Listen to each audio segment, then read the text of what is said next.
أعوذ بالله من الشيطان الرجيم. بسم الله الرحمن الرحيم.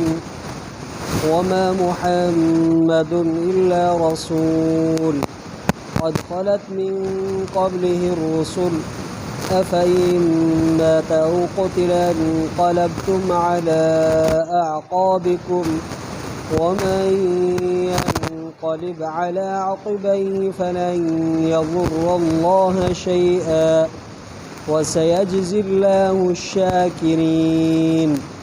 وما كان لنفس أن تموت إلا بإذن الله كتابا مؤجلا ومن يرد ثواب الدنيا نؤته منها ومن يرد ثواب الآخرة نؤته منها وسنجزي الشاكرين. وكأي من نبي قاتل معه ربيون كثير فما وهنوا لما أصابهم في سبيل الله وما ضعفوا وما استكانوا والله يحب الصابرين. وما كان قولهم إلا أن قالوا ربنا اغفر لنا ذنوبنا وإسرافنا في أمرنا ربنا اغفر لنا ذنوبنا وإسرافنا في أمرنا وثبت أقدامنا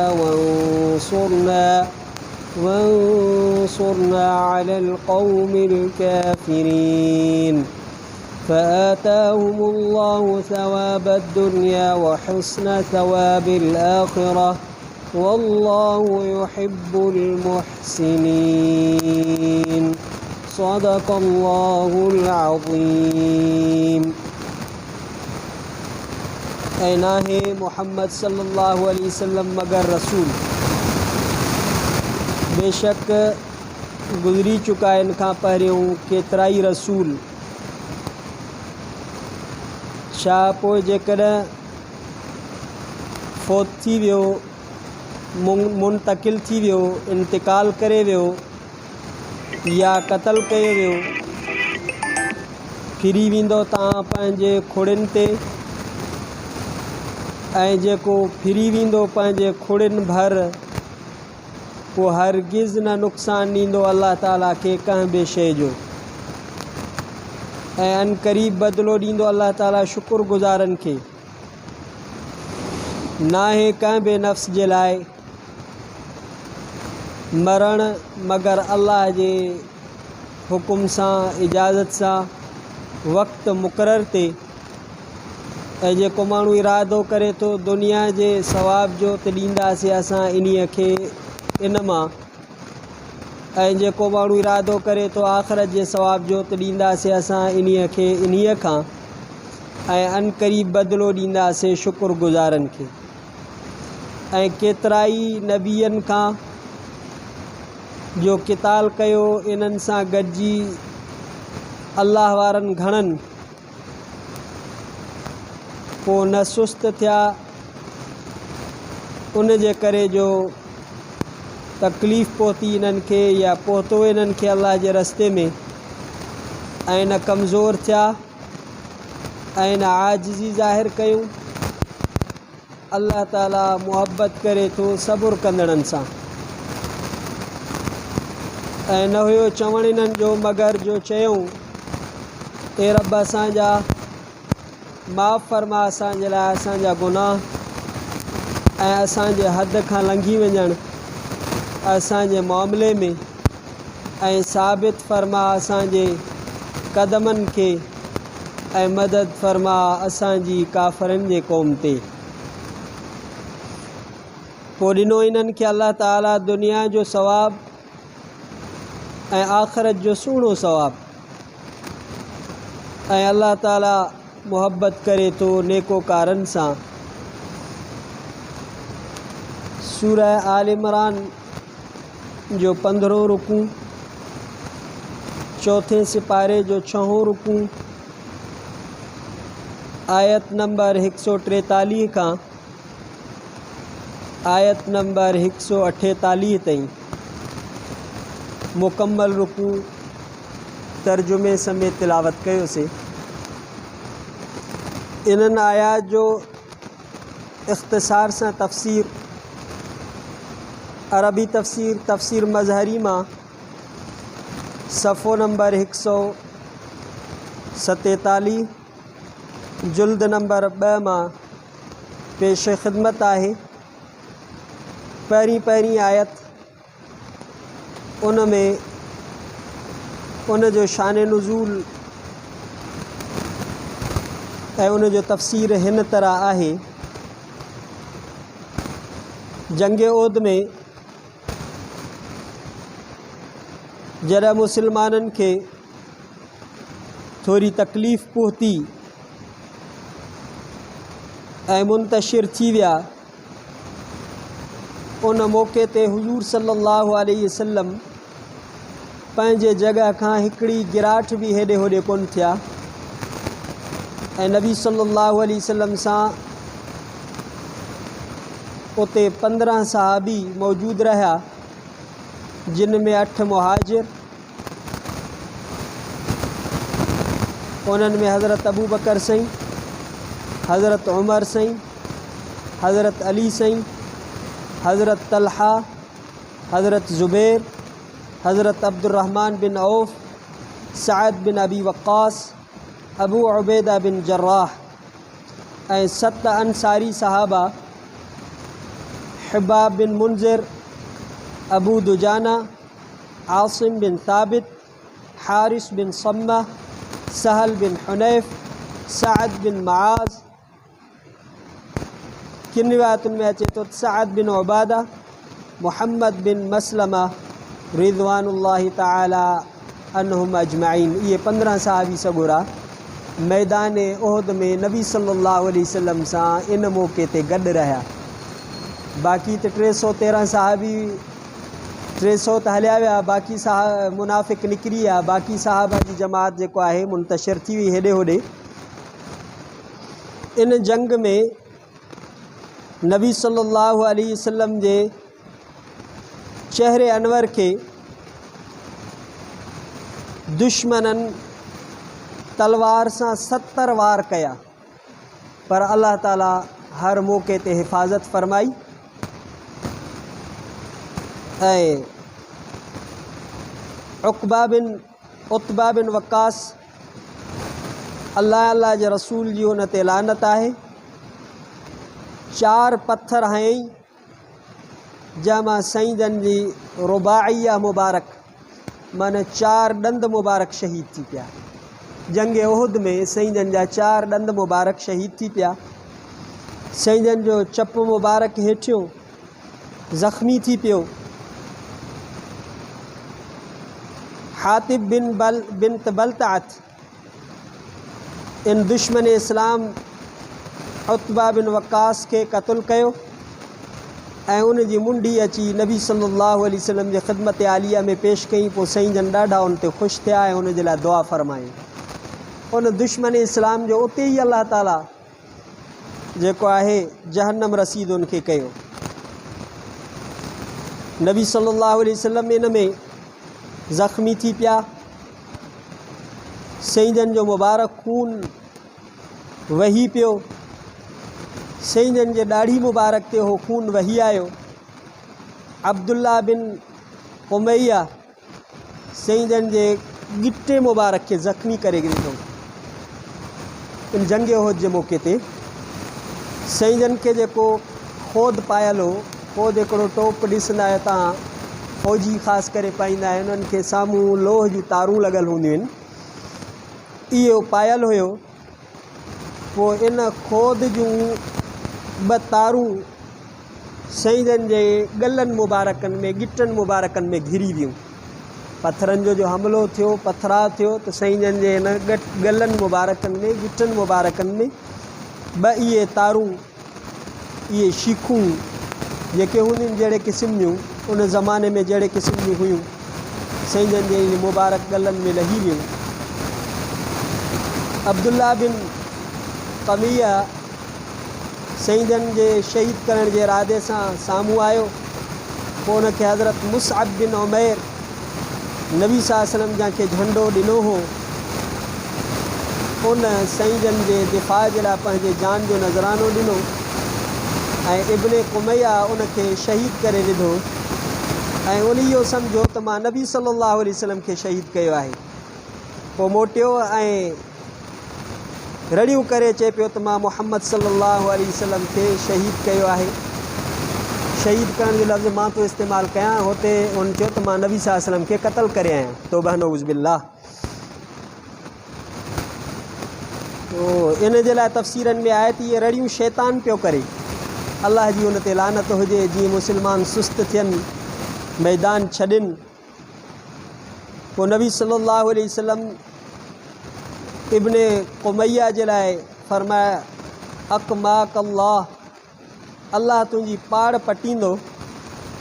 पोइ साईं जन जे इन बददुआ जो उन ते इहो असरु थियो जो अल्लाह ताला उन ते हिकिड़ो जाबलू घटो या ॿकर मुसलत कयो, जंहिं उनखे पंहिंजे सिंगनि सां ज़रा ज़रा करे मारे छॾियो।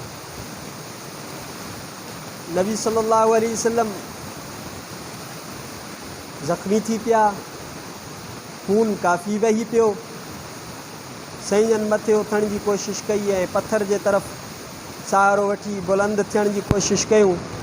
साईं जन खे ॿ ज़िरूं पायल हुयूं, साईं जन ताक़त न रखी सघिया, सघ न रखी सघिया। पोइ हज़रत तलहा साईं जन जे क़दमनि में वेही रहियो ऐं साईं जन खे पंहिंजे कुल्हनि ते खणी करे साईं जन खे मथे बुलंदी ते खयईं। नबी सल्लल्लाहु अलैहि वसल्लम फरमाया औजब तलहा, अॼु तलहा जन्नत वाजिब करे छॾी। साईं जन जे क़दमनि साईं जन जे जेको आहे क़दमनि मुबारकनि में पंहिंजी जान कुल्हा, साईं जन फरमाया अॼु तलहा जन्नत वाजिब करे छॾी। इन उहद जे मौक़े ते मुशरिकीन जो औरतूं ऐं दुश्मनान इस्लाम जो औरतूं नबी सल्लल्लाहु अलैहि वसल्लम जे सहाबा शुहदा जो मुसलो पियूं कनि। मुसलो माना कन पियूं कटिन, नक पियूं कटिन। हज़रत हमज़ा रज़ी अल्लाह ताला अन्हु सैयद शुहदा, नबी साईं जो चाचो, इन जंग उहद में उनजो बि मुसलो कयो वियो। उन जा नक कन इहे आज़ा कटिया विया। पोइ नबी सल्लल्लाहु अलैहि वसल्लम पंहिंजे सहाबा खे आवाज़ ॾिनो इलैया इबाद अल्लाह, अल्लाह जा बानो मुंहिंजे तरफ़ मुतवजह थियो। पोइ जंहिं जे कननि में साईं जन जो आवाज़ पहुतो, 3 माण्हू फौरी तौर ते साईं जे तरफ़ मुतवजह थी विया ऐं साईं जन खे अची अर्ज़ु कयूं, साईं तव्हांजे चहिरे मुबारक जे साम्हूं असांजो चहिरो ऐं असांजी जान हाज़िर आहे। तव्हांजे जान जे साम्हूं असांजी जान हाज़िर आहे। पोइ उन मौक़े ते साद बिन अबी वक़ास रज़ी अल्लाह ताला अन्हु दिफ़ा में पंहिंजी कमान ऐं तीर खे इस्तेमालु कयो। नबी सल्लल्लाहु अलैहि वसल्लम उनखे फरमाइनि पिया इर्म फ़िदा का अबी व उम्मी, साद बिन अबी वक़ास खे साईं जन फरमाइनि पिया चुटींदो वञु, मुंहिंजो अबो ऐं अम्मा तो ते क़ुर्बान वञी। नबी सल्लल्लाहु अलैहि वसल्लम फरमाइनि पिया पंहिंजे इन सहाबी सॻोरे जे लाइ। नबी सल्लल्लाहु अलैहि वसल्लम जेकर उनजो तीर खुटे पियो, साईं जन उनखे ॾींदा पिया वञनि। ऐं इहो ॾींहुं आयशा सिद्दीक़ा रज़ी अल्लाह ताला अन्हा खां हे अबू तलहा एॾी ख़िदमत कई जो ॼण त जंग उहद जो सॼो ॾींहुं, सॼी कारकर्दगी हज़रत अबू तलहा जे लाइ आहे। पोइ उनखे धक लॻा, ज़ख़म पहुता, मथे में धक लॻसि, खून वहियसि, बेहोश थी वियो। सिद्दीक़ अकबर पाणी पियारियुसि, पाणी विधसि, होश आयुसि, पंहिंजी जान जो फ़िक्र कोन अथसि। सवाल करे थो त नबी सल्लल्लाहु अलैहि वसल्लम जी हालत ऐं कैफ़ियत कीअं आहे। ॿुधायूंसि त साईं जन ख़ैरियत सां आहिनि। पोइ फरमाई अल्हम्दुलिल्लाह कुल्लु मुसीबतिन बादहू जललू, इन्ही खां पोइ सभु मुसीबतूं काई हैसियत नथियूं रखनि। मुंहिंजो हबीब करीम सल्लल्लाहु अलैहि वसल्लम सही सलामत आहे। उन ॾींहुं हज़रत क़तादा बिन नुअमान जी अखि निकिरी पई, अची गिटे ते पई। साईं जन पंहिंजी लुआब मुबारक हणी करे अखि पंहिंजी जॻह ते रखियूं। अहिड़ी अखि थी वई जीअं अखि हूंदी आहे, अञा उन में वधीक हुस्न अची वियो। साईं जन जे लुआब मुबारक जो इहो असरु हुयो। पोइ उते दुश्मन इस्लाम उबई बिन ख़लफ़ जमही उहो चए पियो त जेकॾहिं अॼु मां सम्झो त बचुमि ई न, जेकॾहिं नबी सल्लल्लाहु अलैहि वसल्लम बची विया। पोइ साहबा अर्ज़ु कयोसीं, असांखे हुकुम कयो त हिन मुनाफ़िक़ सां इन जो कमु पूरो कयूं। नबी सल्लल्लाहु अलैहि वसल्लम फरमायो छॾियोसि, वेझो अचे। पोइ चए पियो त मां घोड़ो पालियो आहे, इन खे यको पालींदो आहियां ताकी इन ते चढ़ी करे मां नबी सल्लल्लाहु अलैहि वसल्लम खे तौबा नऊज़ बिल्लाह शहीद कयां। पोइ नबी सल्लल्लाहु अलैहि वसल्लम फरमायसि इंशा अल्लाह ताला मां तोखे क़त्ल कंदुमि। साईं जन फरमायसि। पोइ जॾहिं साईं जन जे वेझो आयो, साईं जन उनखे हिरबा चइबो आहे, जीअं काठी हूंदी आहे साम्हूं उन खे नोकदार चोटी लॻल हूंदी आहे, बड़छी सिंधी में उन खे चइजे थो, डिघी थींदी आहे। पोइ साईं जन उनखे हईं, पोइ उन जे इन गर्दन में वञी लॻी, पोइ ज़ख़्मी कयईंसि। ईअं पियो रड़ियूं करे जीअं ॾांद रड़ियूं कंदो आहे। पोइ उनखे पंहिंजा साथी चवनि पिया त हे त को धक ई न आहे। पोइ उन्हनि खे जवाब पियो ॾिए त हिन में एॾी मूंखे तकलीफ़ थी थिए, जेकॾहिं इहो रबी आहे ऐं मुज़र सॼे क़बीले खे अहिड़ो हिकिड़ो ई धक लॻे हा त इन्हनि खे काफ़ी हुयो, एॾी उनखे तकलीफ़ थिए पई। पोइ चई त मूंखे नबी सल्लल्लाहु अलैहि वसल्लम फरमायो हो त मां तोखे क़त्ल कंदुमि, जेकॾहिं नबी सल्लल्लाहु अलैहि वसल्लम मूंखे थुक बि हणनि हा त बि मां क़त्ल थी वञा हा। पोइ इहो उते सरफ़ जॻह में जहन्नम रसीद थी वियो। हिकिड़ी हदीस पाक में ईंदो आहे, बुख़ारी शरीफ़ में आहे, इब्न अब्बास रज़ी अल्लाह ताला अन्हो खां रिवायत आहे, फरमाए अल्लाह ताला जो उन माण्हू ते ॾाढो गज़ब हूंदो आहे, ॾमर हूंदो आहे, जंहिंखे अल्लाह जो नबी क़त्ल करे या उहो वरी अल्लाह जे नबी सां लड़े। इन माण्हू खे अल्लाह ताला जो वॾो ॾमर हूंदो आहे, छो त नबी सल्लल्लाहु अलैहि वसल्लम जो चहिरो मुबारक उन ॾींहुं खून आलूदा कयो वियो। साईं जन जा ॾंद मुबारक शहीद कया विया। पोइ उते मुनाफ़िक़नि इहा ॻाल्हि हलाई त नबी सल्लल्लाहु अलैहि वसल्लम त हाणे दुनिया मां रुख़्सत थी विया, शहीद थी विया, हाणे बसि दीन खे छॾियो, जेको आहे पंहिंजे अबनि ॾाॾनि जे दीन ते वञी मिलो।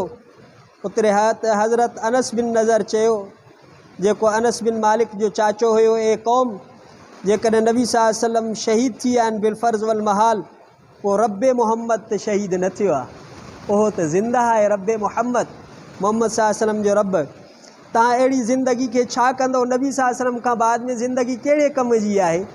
साईं जन जेकॾहिं ज़िंदगी ॾेई विया, शहीद थी विया आहिनि, त तव्हां बि दीन जे रस्ते में लड़ंदे लड़ंदे शहीद थी वञो। इन ज़िंदगी खां मौत ऐं शहादत भली आहे। पोइ दुआ घुरे, अल्लाहुम्मा इन्नी अअतज़िरु इलैका मिम्मा यक़ूलु हाउलाए, मुंहिंजा अल्लाह मां तोखां माज़रत थो कयां जेके ही था चवनि, ऐं तोखां बरात थो कयां जेके इहे मुनाफ़िक़ ॻाल्हियूं आणनि था। पोइ लड़ंदो रहियो, शहीद थी वियो। पोइ साईं जन जॾहिं पथर ते चढ़िया, माण्हुनि खे सॼियूं, पोइ नबी सल्लल्लाहु अलैहि वसल्लम खे पहिरियों जंहिं सहाबी सुञातो उहो काब बिन मालिक हुयो। पोइ चए थो त मां नबी सल्लल्लाहु अलैहि वसल्लम खे सुञातो, साईं जन जे अखियुनि मुबारकनि मां मिग़फ़र जे हेठों, इन खोद जे हेठों ॾिठमि जो साईं जूं नूरानी अखियूं मुबारक नूर सां भरियल हुयूं। परे खां इहो नबी सल्लल्लाहु अलैहि वसल्लम खे सुञाणे वियो। पोइ मां आवाज़ कयो, वॾो आवाज़, या माशरल मुस्लिमीन अबशिरू हादा रसूलुल्लाह सल्लल्लाहु अलैहि वसल्लम, मुस्लमाननि जी जमात, बिशारत हुजे, ख़ुशख़बरी हुजे, अल्लाह जा रसूल सल्लल्लाहु अलैहि वसल्लम हीअ आहिनि। साईं जन फरमाइनि ख़ामोश रहो, जंग जो मैदान हो, ख़ामोशी इख़्तियार कयो। पोइ नबी सल्लल्लाहु अलैहि वसल्लम इन मौक़े ते पंहिंजे सहाबा खे मरकज़ जे छॾण ते, मुंतशिर थियण ते थोरी मलामत कई। पोइ अर्ज़ु कयूं, रब अल्लाह जा नबी सल्लल्लाहु अलैहि वसल्लम, असांजा अब्बा अम्मा तव्हां ते क़ुर्बान वञनि, असांजूं दिलियूं जेको आहे जॾहिं इहा ॻाल्हि ॿुधीसीं साईं जन शहीद थी विया आहिनि, असांजूं दिलियूं ख़ाली थी वियूं, असांजा कदम उखड़ी विया। पोइ अल्लाह ताला इहा आयत नाज़िल कई त मुहम्मद सल्लल्लाहु अलैहि वसल्लम त हिकिड़ो रसूल आहे, जेकॾहिं दुनिया मां हले वञे त पोइ तव्हां दीन छॾे ॾींदो छा? इन आयत जो शान नुज़ूल तफ़सील सां इहो हो। उन खां बाद वारे आयतुनि जो इहा आहे त अल्लाह ताला फ़रमायो हर हिकिड़ो नफ़्स अल्लाह जे हुकुम सां उन ते मौत ईंदी ऐं पंहिंजे वक़्त ते मौत ईंदी। बाक़ी जेको माण्हू दुनिया जे सवाब जो इरादो थो करे, दुनिया जे सामान जो इरादो थो करे, त असां इहो उन खे दुनिया जो सामान ॾींदासीं। जेको आख़िरत जे सवाब जो इरादो थो करे त असां उनखे ओढ़ो ॾींदासीं। शुक्रगुज़ारनि खे असां बदिलो ॾींदासीं दुनिया में बि आख़िरत में बि। माना जेको माण्हू जहिड़ी नियत करे चङो कमु कंदो ओहिड़ो बदिलो मिलंदो। मिसाल तौर ते मां हिते निमाज़ थो पढ़ायां, मुंहिंजी नियत हुजे त मां पंहिंजी पैसा कमायां, मज़दूरी कयां, मूंखे जेको आहे निमाज़ जी काई नियत कोन्हे त इन जो सवाबु कोन्हे, छो त मुंहिंजी नियत जहिड़ी आहे त ओहिड़ो ई उन खे बदिलो मिलंदो। इन में हज़रत अनस बिन मालिक खां रिवायत आहे, जंहिं माण्हू जी नियत तलब आख़िरत जी हूंदी त अल्लाह ताला उन जे दिलि में शाहूकारी पैदा कंदो ऐं उन जा टिड़ियल पखड़ियल कम जेको आहे गॾु थी वेंदा, हिकजा थी वेंदा, थींदा वेंदा ऐं दुनिया उन वटि ज़लील थी ईंदी।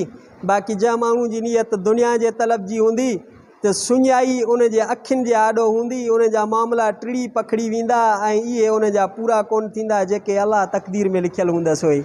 अॼुकल्ह असां दुनिया में हेॾा लही आहियूं, पोइ असांखे शिकायत हर माण्हू खे आहे, मुंहिंजा कम ई नथा थियनि। हीअ रुगो असांजी दुनिया दुनिया दुनिया दुनिया, त पोइ कम ई इहो आहे। हदीस पाक में ईंदो आहे जंहिं माण्हू जी जेका नियत हूंदी त उनखे पंहिंजे नियत आधार बदिलो मिलंदो। उन खां बाद में अल्लाह ताला फ़रमायो त नबियनि सां केतिरनि ई अलाह वारनि उलमा फ़ुक़हा गॾिजी करे उन्हनि सां मैदान जिहाद में जिहाद कयो, लड़ायूं कयूं। उहे त सुस्त कोन थिया, उन्हनि खे जेके अलाह जे रस्ते में ज़ख़म पहुता, तकलीफ़ूं पहुतियूं। वमा ज़अफ़ू अनिल जिहाद, जिहाद खां कमज़ोर कोन थिया। वमस्तकानू, ऐं झुकिया बि कोन, बल्कि सबुर कयूं, जिहाद कयूं, हमेशह जिहाद ते रहिया। अल्लाह ताला सबुर कंदड़नि सां मुहबत कंदो आहे। पोइ इन्हनि साहबा जो, मुजाहिदीन जो चवण इहो, रब साईं असांखे माफ़ फरमा, असांजा गुनाह सगीरा कबीरा, असांजे हद खां लंघी वञणु, असांखे पंहिंजे मामले में असांखे दीन ते, जिहाद ते, सिरात मुस्तक़ीम ते साबित कदम रख, काफ़र क़ौम ते असांजी मदद फरमा। पोइ अल्लाह ताला फ़रमायो त मां इन्हनि खे इन्हनि जे इन दुआ सां दुनिया जो बि सवाबु ॾिनोमान, नुसरत अता फ़रमाईमान, गनीमत अता फ़रमाईमान, सुहिणो उन्हनि जो ज़िक्र ऐं सुहिणो नालो अता फ़रमाइनि। व हुस्न सवाबिल आख़िरा, आख़िरत जो बि सुहिणो सवाबु अता फ़रमाए तमान, जन्नत, वॾा मर्तबा, अल्लाह जी रज़ामंदी, सवाब वग़ैरह। वल्लाहु युहिब्बुल मुहसिनीन, अल्लाह ताला नेकोकारनि सां, परहेज़गारनि सां मुहबत करे थो। इंशाअल्लाह ज़िंदगी रही त ईंदड़ रुकू वरी सुभाणे तिलावत कंदासीं। रब्बना आतिना फ़िद दुनिया हसनतु व फ़िल आख़िरति हसनतु व क़िना अज़ाबन्नार। अल्लाहुम्मा इन्नका अफ़ूव्वुन करीमुन तुहिब्बुल अफ़्व फ़अफ़ु अन्ना। सल्लल्लाहु तआला अला खैरिल ख़ल्क़ि वसल्लम अला आलिहि व सहबिहि। ला इलाहा इल्लल्लाह मुहम्मदुर रसूलुल्लाह।